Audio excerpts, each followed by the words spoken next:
আপনারা কোনো ভিডিওতে দেখবেন না আমি কাউরে মারতে বলছি। ছোট চাকু, কেচি, ফয়েল পেপার, হাতুড়ি, বাটাল, অমুক তমুক, এগুলাম কি এটা এমনি এমনি থাকার কথা? তো আমার লাইফে আমার কখনো মনে হয় না যে সন্ধ্যার পরে কখনো আমি সোহরাওয়ার্দী উদ্যানে ঢুকেছি। আমাদের গত জাতীয় নির্বাচন হলো, এরপরে 21শে ফেব্রুয়ারি হলো। তো এই দুটোর কারণে আমরা কিন্তু দুইটা বড় বড় ইভেন্ট ছিল, আমরা কিন্তু কোনো দিকে চোখ দিতে পারি নাই। এরপরে আবার রোজা শুরু হয়ে গেল। তো এই রোজা শুরু হওয়ার পরে আমরা এমনি বিভিন্ন জায়গা থেকে বিভিন্ন রকমের আউটপুট পাচ্ছিলাম, তথ্য পাচ্ছিলাম যে এই বিশেষ করে কিশোর গ্যাং বা উঠতি বয়সের ছেলেরা বিশেষ করে, এবং আরও এরা যেমন ধানমন্ডি লেক এলাকায় খুব ব্যাপক একটা বিচরণ, বিশেষ করে যে বাবা মাকে বলে আসে যে আমরা তারাবি নামাজ পড়তে যাচ্ছি, আর হয়তো আদৌ সে তারাবি নামাজ পড়তেছে না, কিন্তু ওই যে লেকের থেকে ঘুরে বেড়াচ্ছে। ওই দুষ্ট যারা ছেলেবেলে আছে ওদের সাথে মিলেমিশে হয়তো বা গাঁজা বা অন্য কোনো মাদক দ্রব্য সেবন করতেছে। তো এইটা একটা তথ্য ছিল। আমরা কিন্তু ওইখানে লেক এলাকায় ব্যাপক একটা অভিযান দিয়েছি এবং এটা কন্টিনিউ থাকবে। এর বাইরে পাশাপাশি আমরা দেখলাম যে এই সোহরাওয়ার্দী উদ্যানের কিন্তু একই অবস্থা। ইতিপূর্বে দেখেছেন যে সোহরাওয়ার্দী উদ্যানে এই আমাদের সাম্য মার্ডার হয়েছিল। এরপরে বেশ কয়েকটা ইনসিডেন্ট হয়েছে যেখানে এই মাদক সেবন করতে গিয়ে চাকু মারা, বড় গুরুতর আহত করা, প্রায়ই কিন্তু এই ধরনের ঘটনা ঘটে। এরই প্রেক্ষিতে আমরা চিন্তা করলাম যে আমরা আসলে এমনি নিয়মিত অভিযান তো ছোটোখাটো চলেই।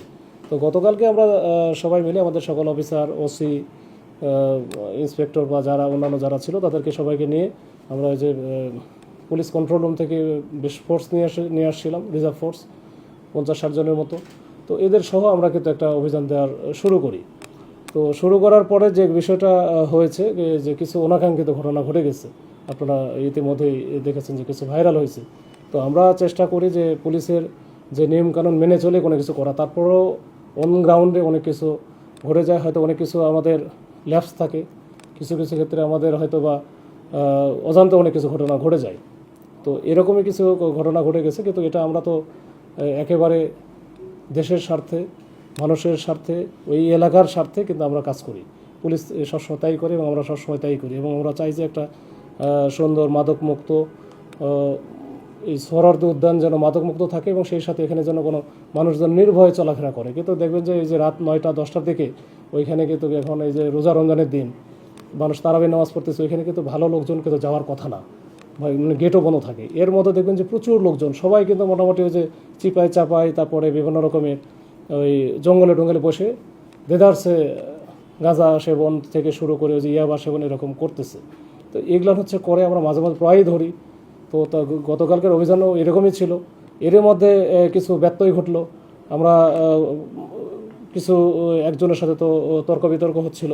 তো তর্ক বিতর্ক পর্যায়ে থাকলে ভালো হতো, কিন্তু শেষটা যেটা হয়েছে আমাদের কিছু সদস্যের একটু বাড়াবাড়ির কারণে এটা অপ্রীতিকর ঘটনা ঘটে। এটা আসলে আমার কাছে মনে হয়েছে যে এটা একটা অনাকাঙ্ক্ষিত ঘটনা। তো ওটাই বলছি যে আরেকটা সাংবাদিকদের সাথে একজন সাংবাদিক ওইরকম ওই যে একটা 4-5 জন আমাদের 4-5 জন বা 7-8 জন ছিল যারা একটু সাইডে চলে গেছিলো।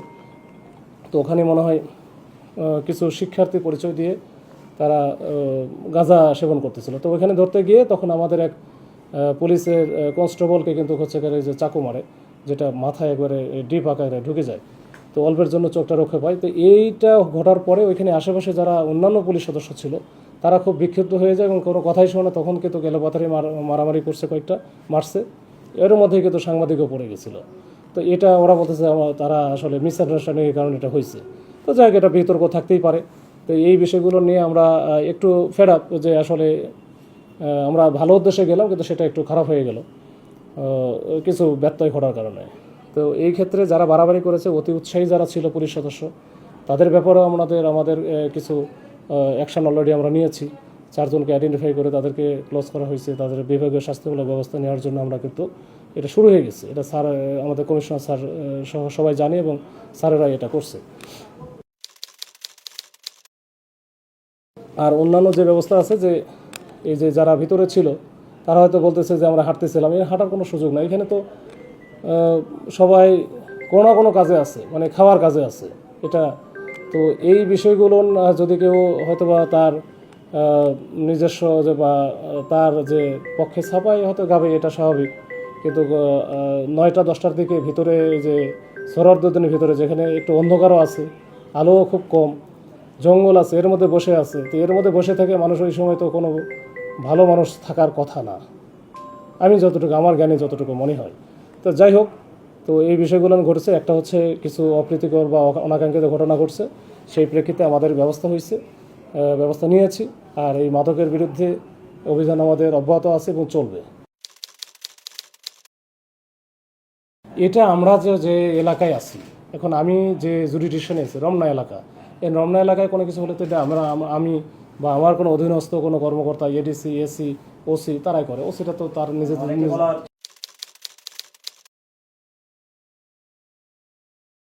এটার সাথে ওটা কোনো সম্পর্ক নাই, এটার সাথে কোনো সম্পর্ক নাই। আমরা হচ্ছে খালি শিক্ষামন্ত্রী, তাহলে এই শিক্ষামন্ত্রী আসার আগে বহুবার হচ্ছে দেখেন যে আপনাদের ওই যে মিডিয়াতেও আছে যে সোহরাওয়ার্দী উদ্যানে আমরা মনে হয় 20-25 বার আমি নিজে গেছি, এবং আমার নিজের বাইরে তো বহুবার অপারেশন হয়েছে। আমরা যখন মাঠে যাব, যখন আমি কেবল তল্লাশি করবো, ম্যাজিস্ট্রেট কেন লাগবে এখানে? তো আমি তল্লাশি করবো, আমার যদি সন্দেহজনক মনে হয় যে তাকে আমার সন্দেহ মনে হচ্ছে, তাকে আমি প্রপারলি তাকে বলবো যে ঠিক আছে, জাস্ট হ্যান্ডস আপ। এরপরে আমরা অন্যান্য জিনিসগুলো যে আছে, যে হয়তো কেউ না কেউ তো আশেপাশে থাকে, থাকার কথা, তো তাদের সামনেই, এবং যে করছে সে তো নিজেও দেখতেছে, ওখান থেকে আমরা তাকেই বলি যে আপনি হচ্ছে আপনার পকেটে কি আছে বের করেন, আপনার মোবাইলে কি আছে, মোবাইল আছে কিনা বা মানিব্যাগ আছে কিনা বের করেন, বের করে আমাদের একটু দেখান। যদি আরও কিছু মনে হয়, আমরাও হচ্ছে হাত দিয়ে অনেক সময় সে নিজে বের করে দেয় না।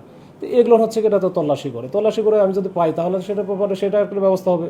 যদি কোনো কিছু না পাই, অবৈধ কোনো কিছু না পাই, অবৈধ পাইলে বৈধ কোনো কিছু পাইলে তো সমস্যা নেই, কিন্তু অবৈধ যদি কোনো কিছু পাই সেক্ষেত্রে তো আমরা অন্যভাবে আমরা প্রসিকিউট করি, যেটা আমরা থানায় নিয়ে যাই, ওখান থেকে আমরা মামলা। তল্লাশির সময় তো আমাদের সিআরপিসি আছে, পিআরবি আছে। তল্লাশির সময় আমরা যেভাবে তল্লাশি করি, তো আর হাউস তল্লাশি করতেছে না, এটা আমরা অন গ্রাউন্ডে একটা মানে হুট করে একটা যে আমরা কেবল কারো কাছে অবৈধ কোনো জিনিসপত্র আছে কিনা, সেটা মাদক হইতে পারে, অবৈধ অস্ত্র হইতে পারে, ছোটোখাটো অস্ত্র হইতে পারে। তো এই অস্ত্রগুলো এটা আমি তো আপনার কাছ থেকে তল্লাশি করতেই পারি, সার্চ করতেই পারি। তো এটা তো পুলিশের এই ক্ষমতা তো একেবারে ইনহেরেন্ট পাওয়ার, এটা হচ্ছে সিআরপিসিতে দেওয়া আছে, আমার পিআরবিতে দেওয়া আছে। তো এটা যদি আপনি বলেন যে হ্যাঁ আমার কিসের তল্লাশি করতে পারবেন না, তাহলে তো এটা তো পুলিশের কাছে। আমি এটা হয় কখনো সারা বিশ্বের কোনো দুনিয়াতে কোনো পুলিশকে আপনি বলতে পারবেন যে আমার তল্লাশি করতে পারবেন না? তাও ওই জায়গায় আমি তো রাস্তায় দাঁড়ায় বলতেছি না, আমি তো যেখানে সেখানে বলতেছি না, এখানেই বলতেছি না যে আপনারা তল্লাশি করলাম। আমি তো কোনো একটা স্পটে গেছি, তো যেখানে সাধারণত এই ধরনের ঘটনা ঘটে, তো ওইখানে গিয়ে যদি আপনি বলেন যে আমরা তল্লাশি করতে পারবেন, এটা কোন আইনে আছে? না, যাদের কাছে পাওয়া গেল না, এখন দেখা গেলো যে অনেকের বেশ কয়েকজন আছে যে যাদের এই যে তর্কাতর্কি হয়েছে, তাদের কাছে দেখা গেলো যে খাওয়ার জন্য যে এলিমেন্টস ইনগ্রিডিয়েন্টস দরকার, যেমন হচ্ছে এই যে ছোট চাকু, তারপরে যে কেচি, তারপরে ফয়েল পেপার, হাতুড়ি, বাটাল, অমুক তমুক, এগুলো কি এটা এমনি এমনি থাকার কথা? এটা এমনি এমনি থাকার কথা না, আমি জানি না এটা। আর ওইটা যদি আমরা ডোপ টেস্ট করতাম বা কোনো একটা ওই যে এই মাদক সেবনের জন্য যেটা, এটা হয়তো পেয়ে যেতাম, কিন্তু আমরা ওটা ওইদিকে যাই নাই। যখন শুনছি ঢাকা ইউনিভার্সিটির স্টুডেন্ট, আমরা কিন্তু আসলে খুব বেশি ইয়ার মধ্যে জানছি। ঠিক আছে, আমরা খালি এটা ইনশিওর করছি যে ভাই রাত্রে এই যে রোজা রমজানের দিন নামাজ কালাম পড়ো, না হলে তারাবি নামাজের সময় মানুষের ডিস্টার্ব করার দরকার নাই। যদি না মনে হয় নামাজ না বলে, কিন্তু অন্যদিকে যাবে।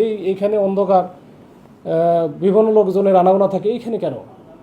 তোমরা যা পড়াশোনা করো, এলাকায় থাকো। ওই যে ঢাকা ইউনিভার্সিটির ভিতরে অনেক জায়গা আছে, খুব সুন্দর সুন্দর জায়গা আছে, মল চত্বর আছে, ওই হাকিম চত্বর আছে, বা অন্যান্য অনেক ভিসি চত্বর আছে, অনেক জায়গা আছে। আমরা তো পড়াশোনা করে আসছি।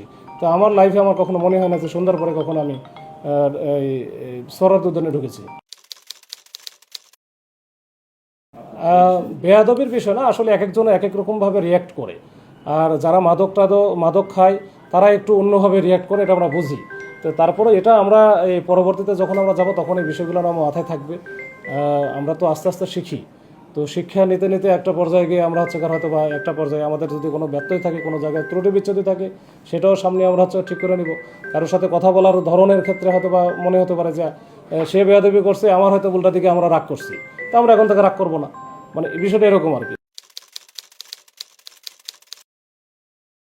না, দ্বিমত পোষণ না, যে আমি যেটা করতে চাই, যে আমি যদি তাকে সার্চ করতে চাই, সে যদি আমাকে সার্চ করতে না দেয়, তাহলে তো এটা বাধা না, তাহলে তো অবশ্যই তাকে আমি নিব।